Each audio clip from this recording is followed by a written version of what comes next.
with your old car.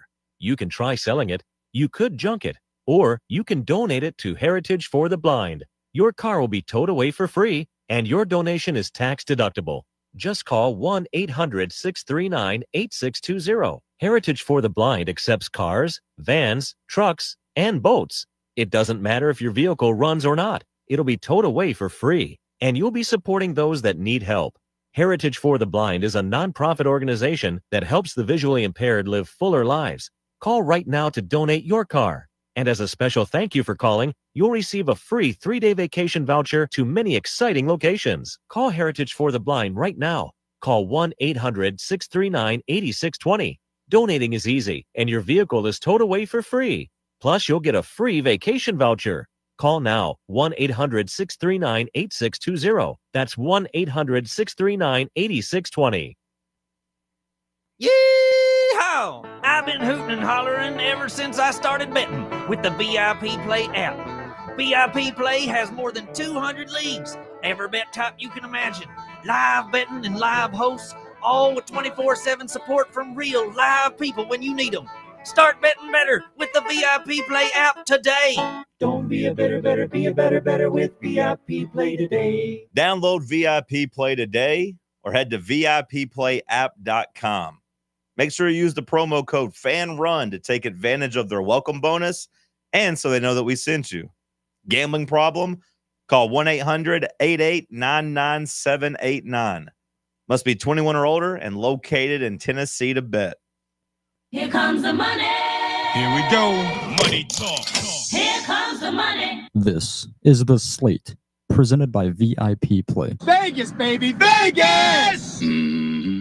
I should explain to you exactly what it is that I do.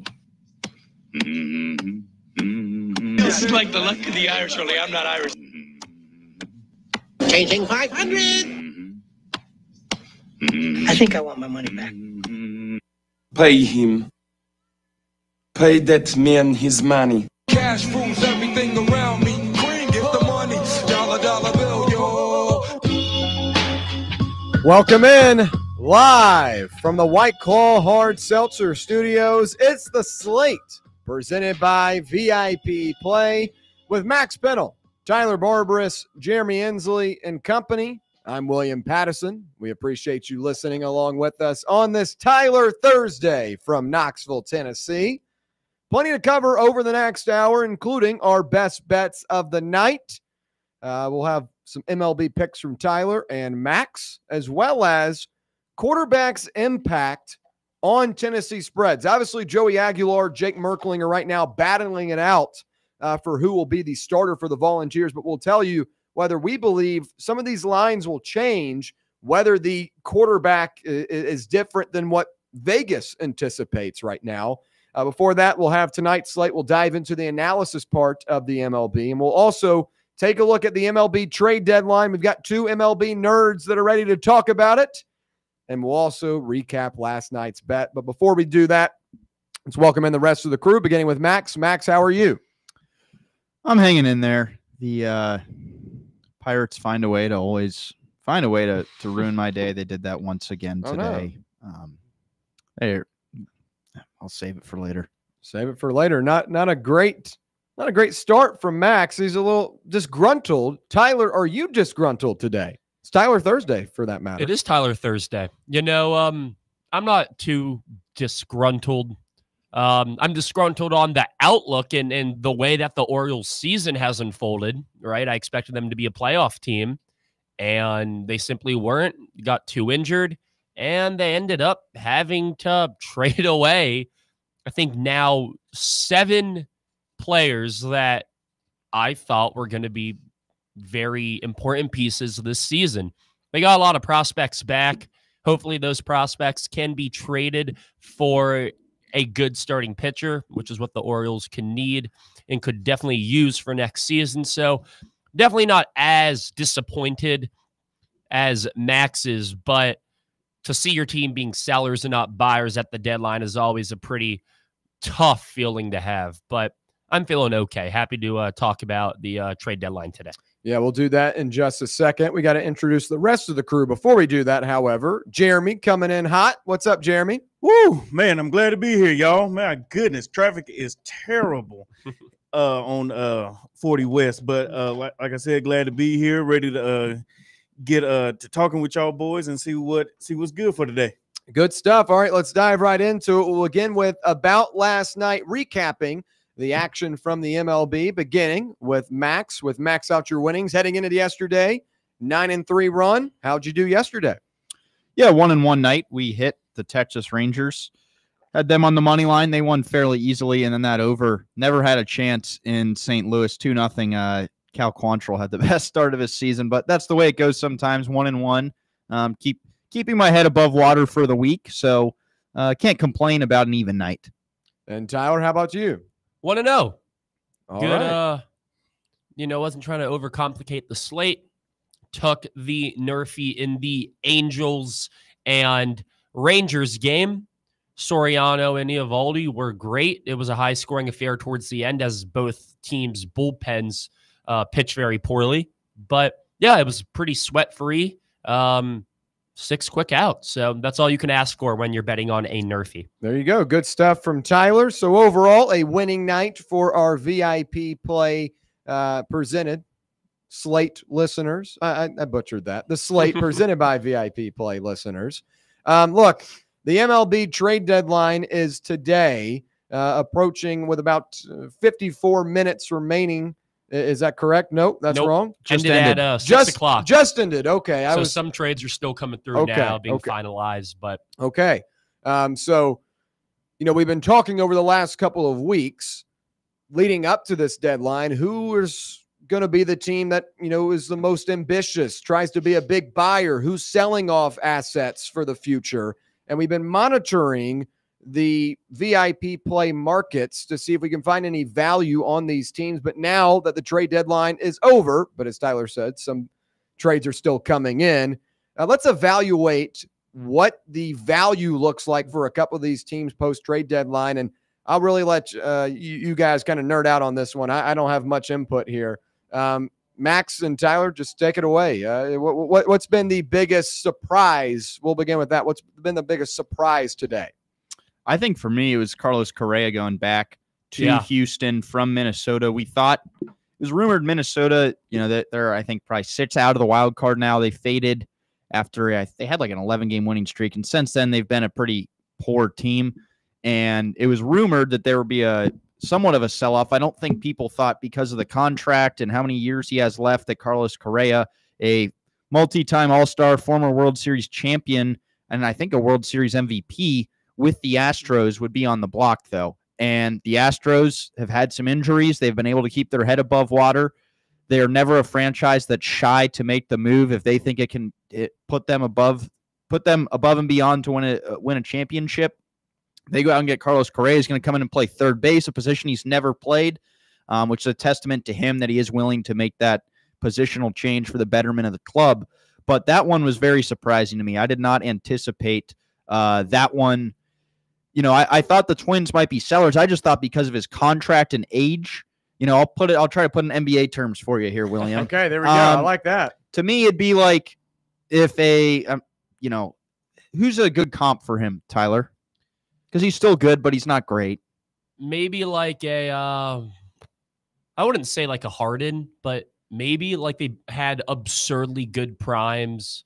He's not quite a young, let's say 3 years ago, Harden, but same production right now. And he won a World Series. But you got him signed for 3 more years. You wouldn't really anticipate a team willing to take that on at that juncture for the salary being paid like a player that maybe he isn't anymore. So I kind of always felt he was a little, I didn't have him in the cards as a guy getting dealt. Houston, obviously great previous relationship with him. They bring him in. They didn't have to give up a ton because they're taking on the contract. A lot of times in baseball, if you're taking on a lot of the money, you don't have to give as much prospect capital. So that was kind of the consequence for them. But that one I did not have on my bingo card coming into today. For me, I expected the Twins to be sellers, but not to this extent. They traded away their 2 best bullpen arms in Griffin Jax and Joan Duran. Drummond to the Phillies for a very intriguing package with the Phillies' 4th and 6th best prospects, Mick Abel and Eduardo Tate. And then, literally, a couple minutes ago, they just traded Griffin Jacks to the Rays, but in return, they get a nice, young, controllable pitcher back in Taj Bradley. Wasn't expecting them to sell. However, I am very, very happy that this is a direction that the Twins are going in because I think it was much needed. And on top of that, I mean, the Mariners, they went absolutely all in for half a season. You don't see a lot of teams going all in on, 2-3 players that are all in expiring deals midway through the season. But the Mariners, with the rotation that they have, with Cal Raleigh having an MVP level season, I think that this was the most shocking, I guess, storyline of the deadline is getting Eugenio Suarez for half a season, getting Josh Naylor for half a season, and seeing if this team can ultimately become a contender. But I think the Padres had the best trade deadline. Max. They are a team. I was talking about the Rangers yesterday. They're a team that you're going to see their odds climb.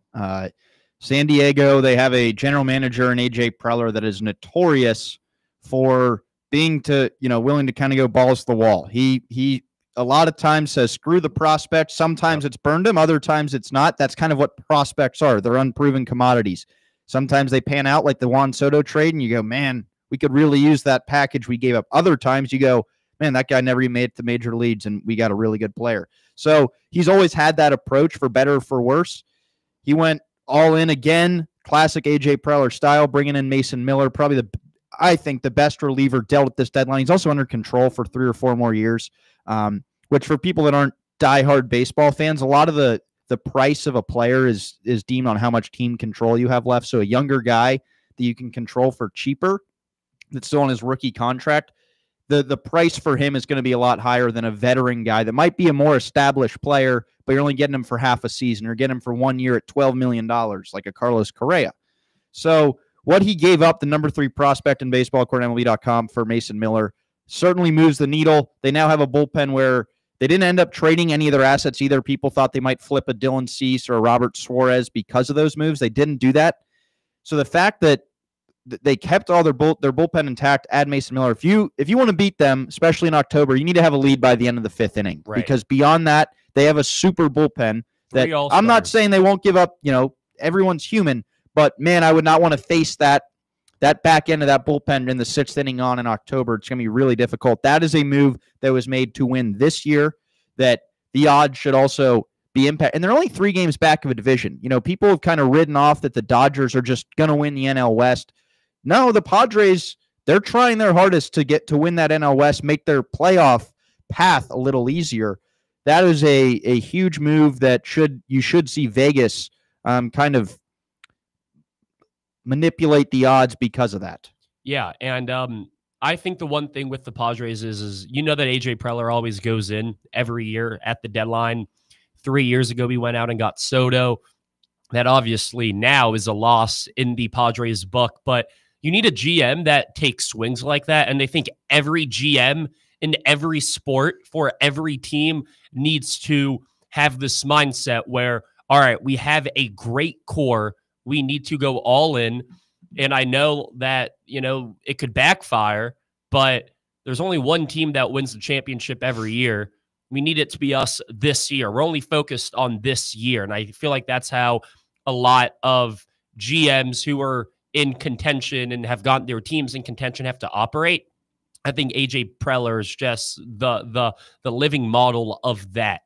To go get Mason Miller, even to get Nestor Cortez like 20 minutes ago to really help your bullpen. You get J.P. Sears, another starting pitcher from the Athletics in that deal. And I know you give up the 3rd best prospect in baseball to do so, but you have to live on the edge sometimes. You have to take risks, and I think that's what the Padres have done.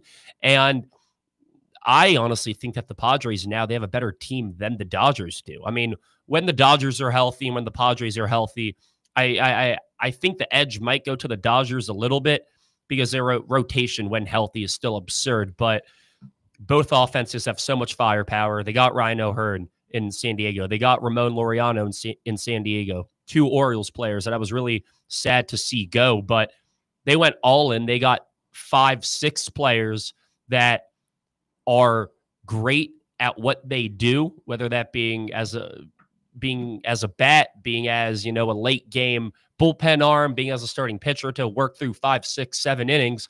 They have assessed all their needs, and I think this Padres team is honestly the strongest group now in the NL. The NL as a whole, to me, is much stronger than the American League. 1,000%. I think if you're a bettor as well, and you're looking for more value on teams that you don't want to lay the juice on a Dodgers or Phillies to win the National League or win the World Series, you can find better value in the American League because I can see a lot more teams feasibly winning the American League pennant more than the National League. It's like there are 6 really good teams, and their odds are going to, the Dodgers odds are short, the Mets, the Phillies. Whereas the American League, a team like the Red Sox or the Rangers or the Mariners, they might not be as good as the Padres, and they might not be able to win if they were in the NL, but the AL is so wide open to me that anyone can win it. So I think there's some value there on some of those teams. I think the Mariners are another team I wanted to hit on real quick. This is their team you brought up on Tuesday, Tyler, but their lineup, that's kind of been their bugaboo the last few years. They completely solidified this deadline with Josh Naylor, Eugenio Suarez. Yep. They also have, solid bats in Raleigh, Rosarino Rodriguez. That rose from a weakness to a strength now for Seattle. And their team, they're only 4 back of that division. They're firmly in the wild card position right now. They're a team that I would definitely consider exploring in the futures market because I think this is the strongest team they've had. And in a weak AL, I think any team can win it. And I really liked what they did, bringing in proven bats also. We're not talking about guys that are having one good, no offense to Ryan O'Hearn. He's a guy that's having one really good year. He hasn't been that in his career. Whereas Eugenio Suarez is a proven commodity that you can count on. Really liked what the Mariners did. And I will say one other thing, some of the other teams that I think didn't help themselves that possibly now could be on the outside looking in, a team like Boston. I was really high on Boston. They didn't do much at the deadline. They needed pitching. Yep. All they brought in was Dustin May for the rotation. He doesn't move the needle for me. He's not a guy you want starting in October. My outlook for them has definitely lessened as teams around them have gotten better. And they were a candidate for me for a pennant future. Probably would stay away now. Another team as well that I thought should have had a little more talent was Detroit. They've been slumping as of late. I still think they have some holes on that roster. They didn't add a high-end reliever, which I thought they needed, and the industry thought they needed. They added only Charlie Morton and Chris Paddock to that rotation after losing 2 opening day rotation guys to the DL.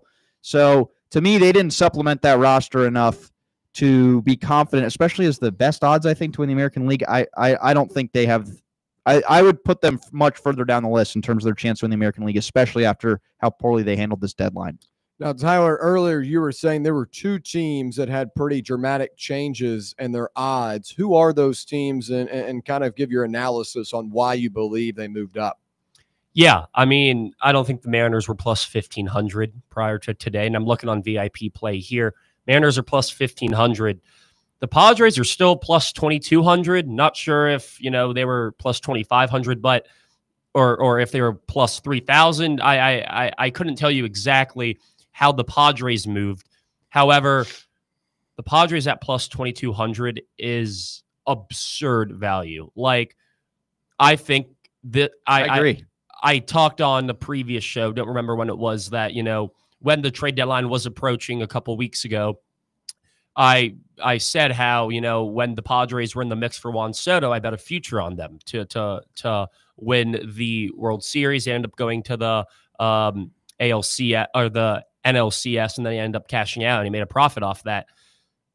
The Padres, I think, at this trade deadline, they have improved more this year than when they acquired Soto in that year. They got help in every area that they needed. Relief help. They didn't even need relief help, but they were like, all right, you know what? Screw you. We're going to get one of the most dominant closers in the game, and he's just going to chuck 103-mile-per-hour fastballs down your throat when you have bases loaded in the playoffs with 1 out. He's going to just throw fastballs by you, and you're going to have to hit him. And then after that, they can throw out Robert Suarez, who's leading the league in saves. Before that, they can throw out Adrian Morejon. He's one of the best left-handed relievers. All-star.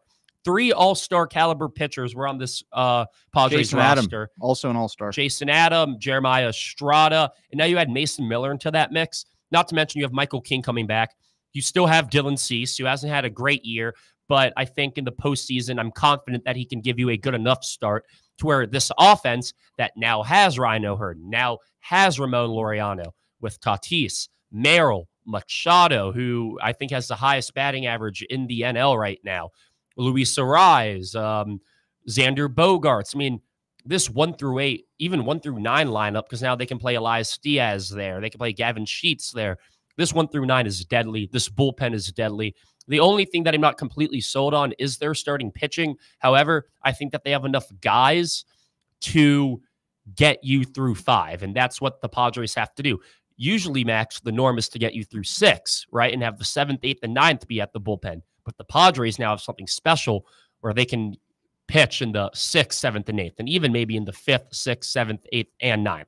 So I think the Padres are definitely one of the teams.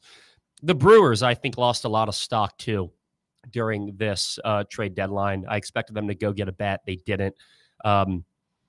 I expected them to maybe even get another bullpen arm. They didn't. They traded away Nestor Cortez, which I wasn't expecting them to do either. So they lost stock for me. The Tigers gained a little bit. The Phillies feel they could have done more, but I like bringing in Joan Duran. The Mets have a really good back end of the bullpen now. The Yankees have a really good back end of the bullpen now. The Astros didn't do a lot outside of Correa. The Brewers didn't do a lot. The Blue Jays didn't do a lot. The Red Sox didn't do enough. So I think now where I would kind of see the most value here is probably with the Mariners, the Padres, the Mets. And that's probably what I would cut it off at. Probably those 3 teams value-wise. If you want to take the Dodgers at plus 225, that's never a bad idea either. Okay, and then Max, real quick, kind of what do you make of that? And we'll hit the break. Yeah, I think Tyler hit the nail on the head there. I also would say there's a lot of value on San Diego right now. The hard part is just that the National League is so stacked, but they are built to play in October, definitely with the pitching additions. I think kind of what he was hinting at is by acquiring Mason Miller and to already strengthen a good bullpen, they just shorten the game for you. So like he said, instead of needing your starter to go 6 innings or possibly 7 with a shaky-ish rotation, they shortened the game. So now, okay, if you can give us 4 1/3, 5 innings out as a starting pitcher for that outing, then we feel good because we're going to turn it over to 3 or 4 all-stars in that bullpen that can cover those last 4 or 5 innings. That is such a difference maker in October because you also, regular season, you can't use relievers as frequently because you have a lot of back-to-backs. Playoffs, you really don't. You get days off, travel days built into a series. Those guys are going to be available every game. So I think the fact that they shortened the game for their pitching staff, very huge. Love San Diego at the value they're at right now. Definitely worth a wager, at least to win the NL or possibly. I kind of like them to win the NL West as well. All right, when we come back, we'll have tonight's slate, some picks in the MLB. Stay right here. It's the Slate presented by VIP Play on Fan Run Radio. The flagship station for Tennessee fans. This is Fan Run Radio. Rickard Ridge Barbecue, located in beautiful Cove Lake State Park. Rickard Ridge is home of the best ribs in the Volunteer State. Smoked daily by Pitmaster Mark Rickard. The barbecue at Rickard Ridge is mouth-watering, fall-off-the-bone delicious. Take the scenic drive up I-75 to exit 134. For directions and to look at the rest of the menu, visit Rickard Ridge online at rickardridgebbq.com. A brand built in Tennessee and born from the love of the game. Inward Half revolutionizes golfing comfort. Crafted by a former pro and dedicated enthusiast just like you, our luxury performance wear guarantees you stay cool and comfortable through every swing and every day. We're not just a brand. We've set out to create a lifestyle for those who understand that impeccable style and premium performance are a hole-in-one. Enjoy the walk-in with Inward Half. Hey Knoxville, Surfside iced tea and vodka made with real brewed tea is only 100 calories, 2 grams of sugar with no bubbles and no troubles. That's right, zero carbonation, so it's easy to sip and enjoy. Headed to a game day or party at a friend's house? Bring an iced tea or lemonade variety pack from Surfside, or try their green tea and new raspberry tea vodka. Find the can with the sunset stripes this season. Surfside iced tea and vodka, sold at bars, restaurants, and stores near you. Surfside iced tea and vodka, sunshine in a can. Must be 21 or older. Enjoy responsibly. Get hurt in the game? We tough it out. Feel exhausted? We push on. Feeling down? We pull ourselves up by the bootstraps. But there are times when bootstraps aren't enough. When stress gets to us and we need to talk to someone about what we're really going through. So we're going to reach out, because sometimes mental health is not a one-person job.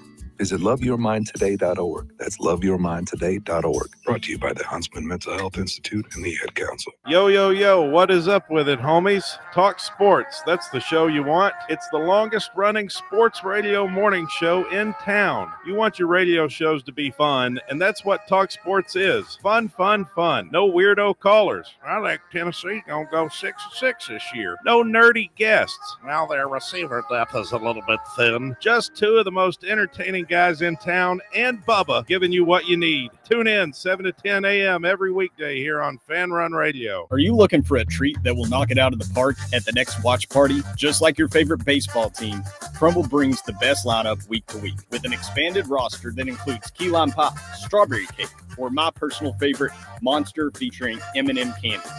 Let Crumble treat you to the best cookies in the game. Download the Crumble app and start earning rewards. You can even vote monthly on what flavors you would like to see at any store of your choice. Warmer weather is here, so get to the ballpark, but don't miss the cookies. Presidents to represent me. I'm out for presidents to represent me. I'm out for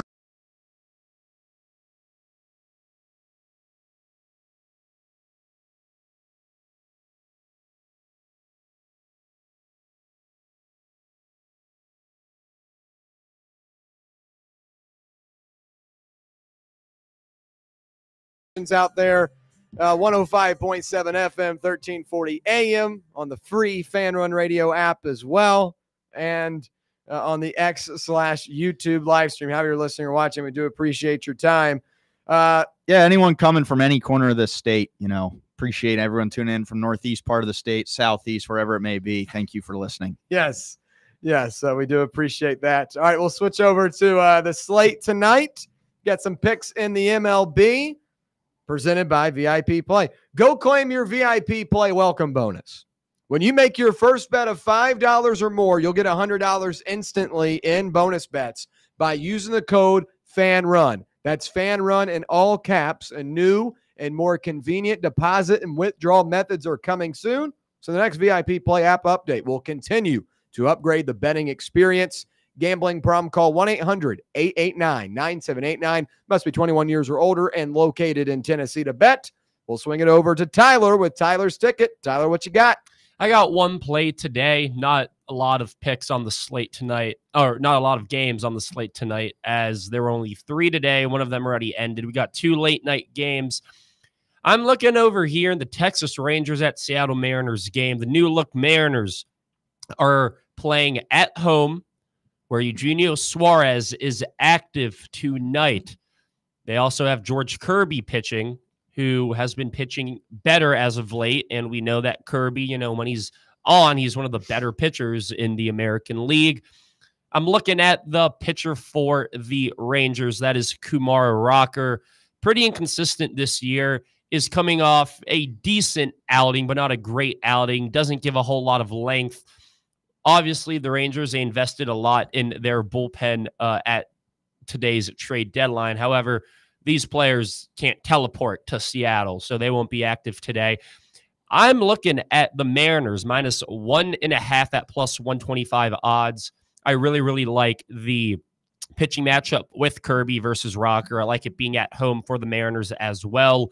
I'm really excited to see how this Mariners lineup looks. I think they're going to be very dominant. They're going to get to Kumar Rocker early.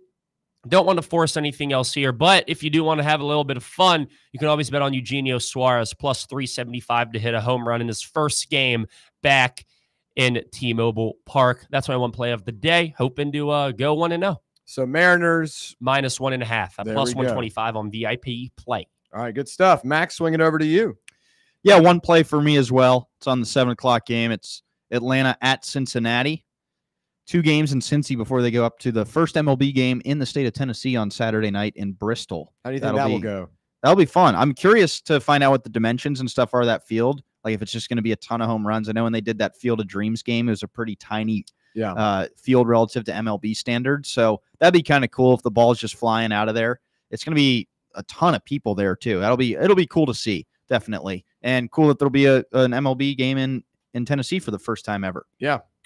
But I'm going to Cincinnati. Carlos Carrasco, his first start for the Atlanta Braves. Journeyman, veteran right-hander. I believe he's 38 years old. Braves have been decimated by injuries. I mentioned it the other day. They're just looking for guys to really fill their rotation, to just have a warm body to pitch these last 2 months of the season, because everyone that they've thrown out there in that rotation has gone down. So Carlos Carrasco exemplifies that. He has not been a good major league pitcher for some time now. He was pitching in AAA for New York this year after being sent down in late April. Let's go back to 2021. He does 6.04 ERA in 12 starts with the Mets. 6.80 ERA in 2023 and 20 starts with the Mets. Last year, 5.64 ERA. This year, 5.91. So he's not been a good pitcher since COVID, really. So he's only his earned run prop today is only 2.5. I like over 2.5 for Carlos Carrasco. My only hesitation is, do they let him stay in the game long enough? Sure. And I think yes, because this is a team that they're out of it. They're not necessarily trying to win at this point. They want to save their bullpen, want to protect their arms. They're going to ask him to throw 90 pitches, whether he's given up 20 runs or 2 runs. And Cincinnati also is a very advantageous offensive ballpark. Ball flies out of there, very short dimensions. Carlos Carrasco, I mean, the track record there, I listed it off. Since 2021 on, he has not been a MLB caliber starting pitcher. Atlanta, there's just kind of throwing him out there as a sacrificial lamb to eat innings for them. They're not going to care if he gets rocked. He will get rocked tonight. Reds will get to him. Over 2.5 earned runs for the longtime veteran right-hander Carlos Carrasco. Might be time to, he's made enough money in his career. Might be time to just retire. Retire that beach house you have. Yeah. Yeah. Hang it up, hit the couch. Maybe after tonight, he will come to that conclusion. Over 2.5 earned runs for Carlos Carrasco. Tyler, what do you make of that selection? Yeah, totally like it. Reds, they're hungry right now. They got to make that wild card. I think they're 3 games out right now. Interested to see if Ke'Bryan Hayes is active in this game tonight, as they acquired him yesterday. Don't think that moves the needle, though, as Hayes is OPSing 570 this year. But Carrasco is a ticking time bomb. Grandpa's got to hang it up. So I definitely like this play that Max said. And then for Max, Tyler's got the Mariners -1.5 plus 125. You do get some juice for that. What do you make of that selection? Yeah, I don't hate it. I think at home, my only hesitation there is, it is being forecast as a low-scoring game. It's a little harder to cover a 2-run spread in that situation, but I do think the pitching matchup is heavily skewed towards them. So if you get a really good outing from George Kirby, then I could definitely see a 4-1 type win, a 5-2. You just want to make sure that they can get to Kumar Rocker, and I would feel comfortable if I was Tyler. All right, that's tonight's slate, and you at home might be saying, William, what about the NFL game tonight? It's the Hall of Fame game between the Chargers and Lions. How could we forget? Folks. What time is that? 8 o'clock. Okay. I will not be placing USD on either Trey Lance or DJ Uungale. Oh, that's going to be I'm tuned in to watch DJ. It's going to be a hate watch for me. Honestly, I mean, a nice prop would be 2+ interceptions for Chargers quarterbacks. I mean, that's really all I can give out. I come into play when the season begins. So week 0 college football, folks, we will be, marching down the road. NFL, I've had some hot and cold years, but college football is my stuff. We will get back to football when week 0 arrives. I'm not betting on this chicken scratch. And there's football that counts. Yes. And then on the other, Hendon Hooker will play tonight, former Tennessee Volunteer, a VFL. Kyle Allen also supposed to get some work for the Lions. All right, I'm tuning in now. Oh, yeah, there you go. You sold me on Kyle Allen. Yeah, so at some point on your TV tonight, you'll see Kyle Allen take on DJ Uungale, and then you'll realize, man, it might be back, but football's not really back until we really get going. But no selections for me in the NFL Hall of Fame game. I am interested to see. Do they do player props? I'm sure they do. Oh. I call the number. I think the Chargers are +1, which I honestly don't hate. Like, honestly, I mean, it's hard to gauge like preseason football because, like, unless it's the Ravens, they like win every that is preseason. Wagon. That is true. That is true. I do like betting the Ravens in preseason, but I don't do it very often. Again, you can't get ahead of yourself. Last year I took the Jags though. Took the Jags played the Chiefs. It was about the only time I could take the Jags against the Chiefs and win, and they did. So anyway. We're not betting on the Hall of Fame game tonight. If you want to take a prop, 2+ interceptions for a Chargers quarterback, and then maybe I'd lean Chargers +1. But about that, other than that, that's it. We'll switch over to real football that is being played in Knoxville right now, and we'll talk about the quarterback's impact on Tennessee spreads. Now, VIP Play, as you may have heard before, has all the spreads for Tennessee football exclusively on the app. It's the only place in Tennessee that you can bet on every single Tennessee football game right now. So if you're like, man, I've got this itch, I think Tennessee beat Syracuse by 21 points. Take it right now on VIP Play. If you've got this itch that you believe that Tennessee won't be +11.5 traveling to Tuscaloosa, you can take it right now. Make sure you use the code FANRUN. That is FANRUN in all caps to claim $100 in bonus bets. And you can use that instantly on those Tennessee spreads. When you bet $5, you got to do a little bit of something to get $100 in free bonus bets. But make sure you use the code FANRUN when you do it. We'll continue now with talking about, do you believe these odds will change if Merklinger is the guy to win the job? Because I think right now, at least nationally, the idea that Joey Aguilar will start is in many people's minds. Joey has the most experience. He comes over from UCLA. It's kind of an impromptu quarterback trade in college football where Nico goes to UCLA, Joey comes to Tennessee. But this is an open competition, and we've already seen the ebbs and flows through 2 days in camp. Day one, Jake Merklinger, the most accurate guy. Day two, Joey Aguilar had a really impressive day today. 16 of 17. Merklinger went 13 of 18. So we're already starting to see, some days are better than others, but this is going to be a healthy, competitive quarterback competition. And I think we could see the spread drop a little bit if Merklinger is the guy to start, because in terms of Vegas, and when they're putting these models in, there's not a lot of input to do for Jake Merklinger. There's a lot of input for Joey Aguilar, a guy that has played a ton of college football already, entering his 5th season. So I feel like we can maybe see the Syracuse 13.5 spread maybe drop to 12.5 around kickoff, if that is the decision for Tennessee. And I'm not saying that Jake Merklinger weighs Tennessee down and that's the worst quarterback or the lesser quarterback out of the two. I'm just saying, with the mindset of you haven't seen these guys play, these books are probably going to react appropriately and probably drop a point, is what I would anticipate, as quarterback as the most important position on the field. Not saying that Tennessee is going to lose this game by any means, but a new quarterback that you haven't seen probably drops the point down a little bit. Max, what do you make of it? Yeah, I agree with you. I think there's just some of that unprovenness. And whether it's fair or not to Merklinger, I do think he's kind of viewed more as the backup quarterback type in this situation. He could be the better player, but he's just kind of viewed that nationally. So I think the odds would reflect that. Aguilar, like you're saying, has that body of work that's built into that line right now that says, okay, this is kind of the baseline of what we think Tennessee's going to get quarterback position. Merklinger doesn't have that. And there's a chance there that if someone's really high on Merklinger, you can get value now that you might not get as much with Aguilar because the variance is much stronger. Yeah, the lows could be a lot lower, but the highs could also be a lot higher with Merklinger than an Aguilar, and Vegas doesn't know that yet. So I do agree with you. I think it'd be dropped a point or two. It'd be similar, if Alabama had a guy in their room right now that was an established guy and they decided to go with Ty Simpson, I think you'd see Vegas dock them a point or two. Fair or not to Ty Simpson, but that's just the nature of having an unproven quarterback. Yeah. Vegas is always going to probably side a little bit, be a little cautious when it comes to that. Sure. So I agree with you. I think if you saw tomorrow Jake Merklinger QB1, you would see that line dip a little bit. I don't think it'd be drastic, but certainly dip. Yeah. Jeremy, we'll get your opinion on this one. I do agree with you all that the point will probably end up dropping, but for me, coming from a football standpoint, I would actually raise it, to be real. I mean, yes. You're talking, this is coming as a football mind. You're talking about a guy who's been here. He's been in the program. He's been around the offense. He's practiced this offense for multiple years.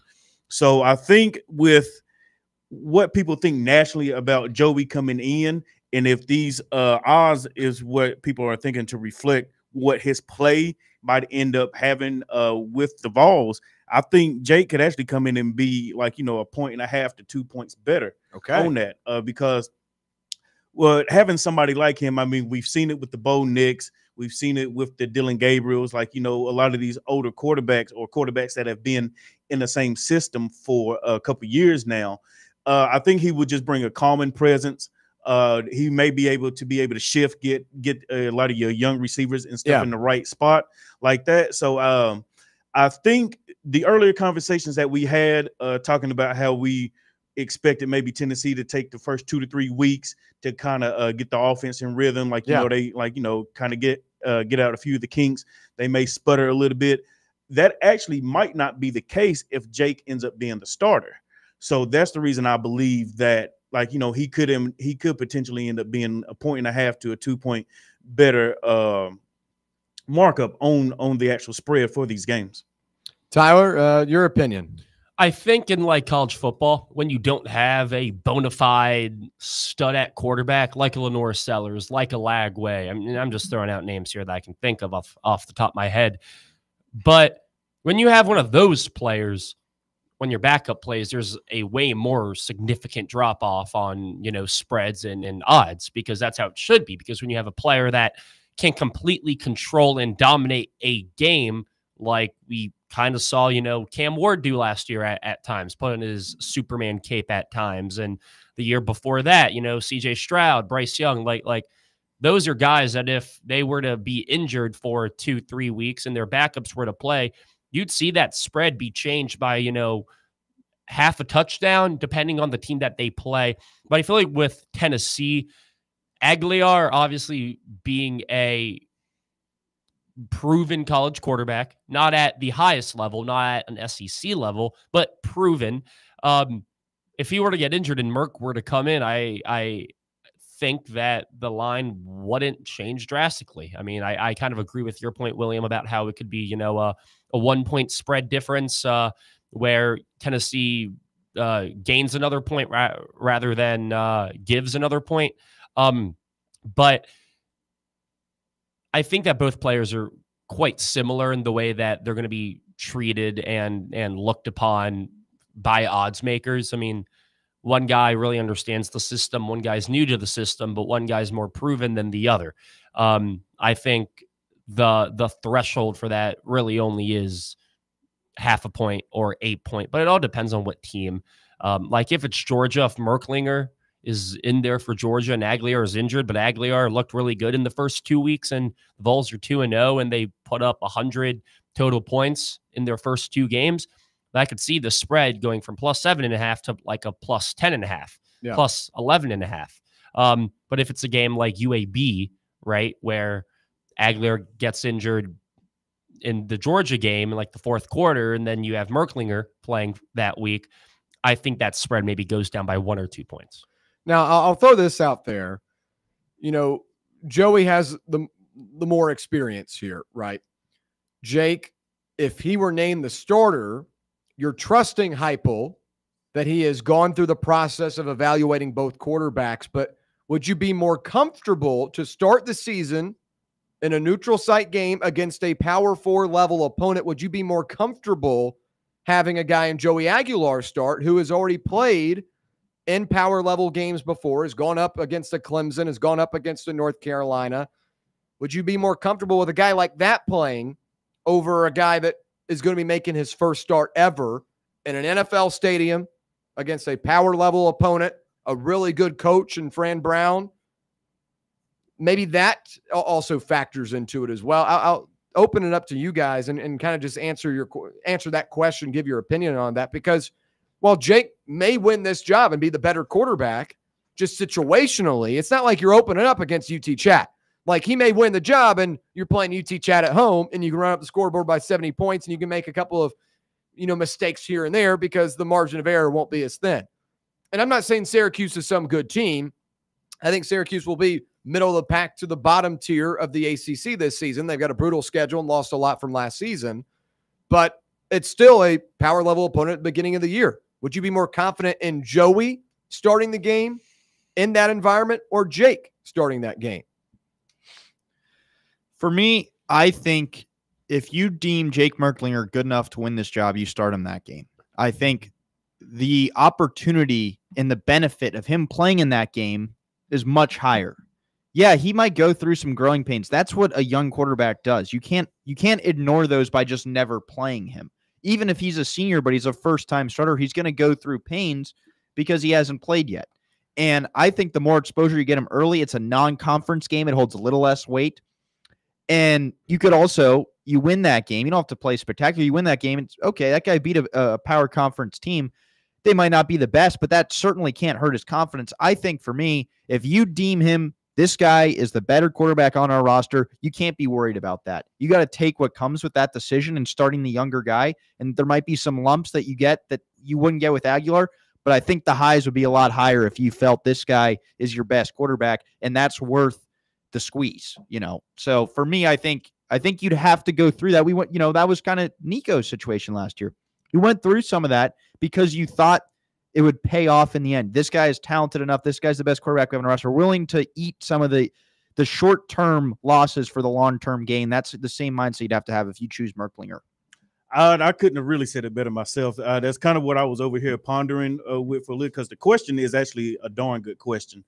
Do you go with experience over continuity that you have with Jake? But I totally agree with Max. I think the upside that you get with playing Jake will end up paying dividends greatly. I mean, because how you look at the beginning of your schedule, I mean, you start off with Syracuse, ETSU, then Georgia, then the Mississippi State. I mean, so yes, you got the Georgia game in there.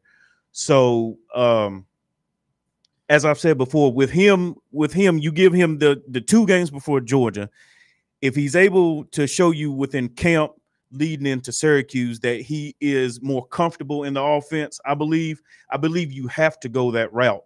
Like I said, I think it comes down more to just him being able to just get the ball out into the right receivers or whoever it may be. But I think it comes down to he may be able to check out of a play, get you into a right play, being able to, maybe if he has control, being able to slide protection, like, change up, like, bring the running back down. And now he's like, in the protection set. Yeah. Like, it's so many different nuances that when you have a full grasp of the offense, and so your offense, and now you're looking out, you're seeing what the defense is necessarily trying to do, then you know how to manipulate pre-snap. Okay. So it's things like that I believe that if he shows you that he is competent within training camp, you have to go with him, because his confidence can only grow as the season goes along.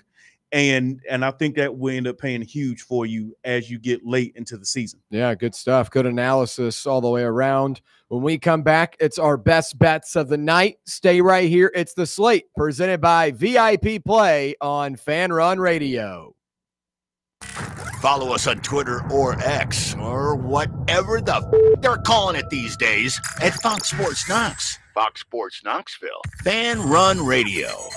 Located in Knoxville's historic Old City, Barley's offers great food, live music, the best draft beer selection in town, and now your new favorite place to watch sports. Their indoor projector is perfect for any weather, and they've revamped their upstairs area with more TVs to take in all of the action. Their menu features hand-battered chicken tenders, juicy burgers, fresh salads, and the tastiest pizza in Knoxville. You can enjoy their happy hour drink specials daily from open until 6 p.m. Barley's Tap Room and Pizzeria. Yeah, it's another day, but what kind of day is it really? A day of doom scrolling? Laundry day? Nah, it's a White Claw day.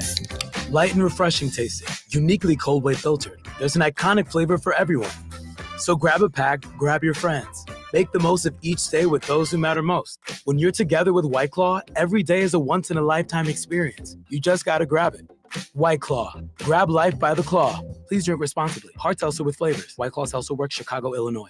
What's the difference between an ordinary EV and a Mercedes-Benz EV? The feeling. Electric is what gets you there. Mercedes-Benz is what moves you in ways no other automaker can. Feel the freedom of the superbly versatile 7-seater EQB. Revel in the inspired, customizable comfort of the EQE sedan. Sense the brilliant intelligence of the EQE SUV. Discover the boundless capability of the EQS SUV and luxuriate in the flagship meets spaceship magnificence of the EQS sedan. Every Mercedes-Benz electric vehicle offers the very latest MBUX voice-activated AI software, as well as remote access to a whole host of functions via the Mercedes Me Connect app. The vehicle's electric, the feeling all Mercedes, the choice all yours. Test drive a Mercedes-Benz electric today at your local dealer or learn more at mbusa.com/EQ. Believe in family. Believe in your fellow man. Believe in honesty and an honest day's work. We do. We're Farm Bureau Insurance. And we don't just believe in Tennessee. We believe in Tennesseans. Farm Bureau Insurance. Tennessee's insurance company. This is Baseball VFL Cody Brown. Farm Bureau Insurance is the official insurance for Tennesseans. Believe in me for all of your insurance needs. Give me a call at 865-992-3871. Is your smile ready for the spotlight?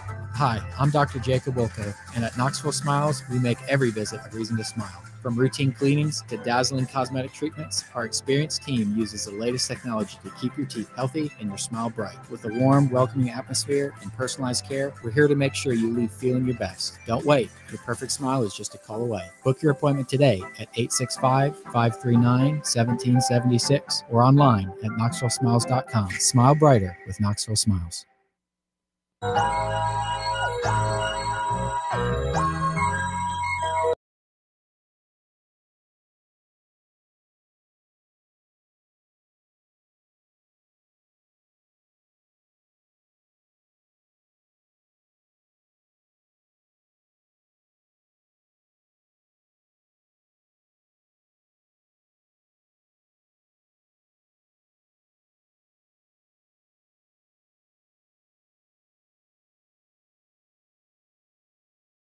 Trade deadline Thursday.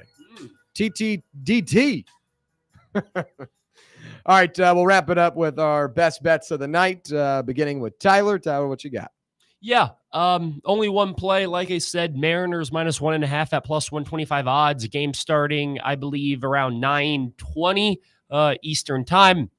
Debut of Eugenio Suarez, probably the biggest bat that got traded at this year's trade deadline. He will be making his Mariners return tonight. He was a Mariner in 2023. Then they traded him to the Diamondbacks, and then the Diamondbacks traded him right back to Seattle. So I think it's a game that the Mariners are going to win at home too. Gives me a little bit more faith on that as well. George Kirby, great pitcher. Kumar Rocker, the pitcher on the Rangers, he's a rookie, not having the best year. It's an okay year, but I think this new-looked Mariners roster is going to knock him around, hit him around, and I think Kirby does his job. 6 innings, quality start. Max, swing it over to you. Yeah, the game starts, I believe, in about 15 minutes. Carlos Carrasco making his Braves debut tonight. Over 2.5 earned runs. The clock has struck midnight on Carlos Carrasco. It did a few years ago. He's bounced around. Hasn't been effective for years. Yankees DFA'd him. He was playing in AAA Scranton. Braves need someone to fill innings. They're not going to care if he gives them. They just want 100 pitches. Whatever that looks like, that's what they need from him. I think he gets knocked around like he has since 2021. Reds, good lineup, hitter-friendly ballpark. Carlos Carrasco over 2.5 earned runs. I wouldn't hate to if you really wanted to get some juice. Go 4+. I really don't see a path for him to have a successful outing tonight. Okay, good stuff. Those are our best bets of the night. A reminder, no action from us on tonight's very fun Hall of Fame game. Yeah. Brent Mushburger on the call tonight. Returning to the booth. Hope they don't do a lot of camera panning of the crowd. You never know what Mushburger will say. What channel is it on? NBC. NBC. Mike Tirico, Chris Collinsworth and company on the call. The slide. Here's will the we guy. get a preseason slide? Yeah. We probably will. This is usually when they start it. Here's a guy that just, Patrick Mahomes. It's that time of year. Oozes winning. That's You guys like Collinsworth and Tirico? Oh yeah. Oh heck yeah. I mean Collinsworth and Al Michaels. Al Michaels. Yeah, you talking about? I used to be tuned in, faithfully Sunday night just to watch those games. I mean, not only were the games good, but their calling of the game was always good. So huge fan of Chris Collinsworth and Tirico. Who's your favorite announcer that was a former player? NFL player. I like Greg Olson a lot. I like Greg Olson. Yeah, Greg Olson. Yeah, he does. Yeah, he does good. Man, I hate Tony Romo. I don't. I can't stand Romo. You know, Jim. This is what they're gonna do here. I cannot stand Romo. But you gotta love that. But you have to love that. It was cool for like a year. Now I think it is cool, but now I'm like tired. I'm so tired of him. I don't know, Jim. I don't know. Stop. Jim. Fourth down. We'll see what they. You like him? You like him? I think it's probably because the Jags never get the prime CBS game. So. me and Tyler got to hear him a lot more. Something about that. There we go. He gets like Charles Davis and whoever the C team that's doing Titans, Jags, and VFL. Charles Davis. Yes. And second, I watch all the major broadcasts. I love Jim Nantz, and I think I love Nantz. Romo is still learning. His lowest moment was the Super Bowl 2 years ago, where terrible. Nantz, who's a pro, let the atmosphere and the moment do all the talking, and then Romo chimed in. So you can't do that. He's learned. I do like him. I think he's funny as crap. Okay. That stuff is a little corny, but from I love it. I'm corny though. But from a football standpoint, like you have to love it. I mean, he's diagnosing plays. Well, what should happen basically on the spot. I mean, his biggest thing was doing Cowboys games like when he first started. I mean, because he still knew the playbook. Yeah. So, yeah. So he was literally telling you the play that was about to come, and then it happened. Yeah. So I think that's what actually made him get his claim to fame a little bit. But I enjoy Romo. Some of the squeals and the squeals. That's a good word. You know, they are a little corny, but. Yeah, his diagnosis of the actual game and what he's seeing and what he would actually do in that moment, I find it to be entertaining at some points. Yeah, I mean, I don't think he should do games after the second round of the playoffs. Sure. Well, we may or may not talk about some football on the other side to introduce my Tony Romo impression. Stay right here on Fan Run Radio. Overtime coming up next, diving into day 2 of Tennessee football camp and much more right here on Fan Run Radio.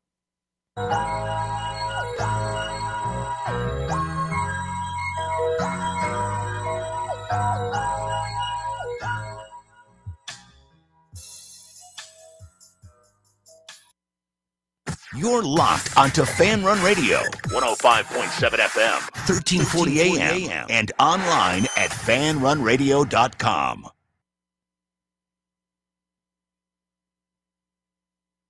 Ready to launch your career? Axel